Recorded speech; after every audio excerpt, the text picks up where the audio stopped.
Good news matapos gipanawagan sa GMA Regional TV 1 Western Visayas kahapon, missing a deaf-mute nga babayi, nakabalik na sa ilabalay pinagi sa bulig sang pila kakapuso viewers. Yan ang balita nga atong gintutukan.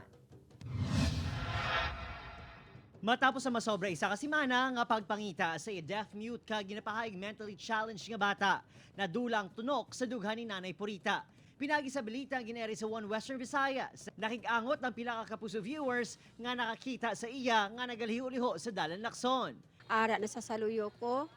Kag salamat gid sa 1 Western Visayas. Kabay pa magbaskog ang ilang nga palakas, ang ilang TV News. Kabay tagaan mo sila sang maayong lawas. Kag ang hindi lang ako gitagaan nga nga nag-ayo abot akon anak. Iban mga tawo mga mabuligan kung angay man sa akon. Loyal kapuso viewers si Nanay Purita humarin pa sadto gani amo na lang ang pagpasalamat sini nga nakapauli isang hilway nga bata matapos ginpanawagan sa programa. 1 Western Visayas, kapuso. Thank you. Bistong your staff. Blessing to MA and you family kapuso.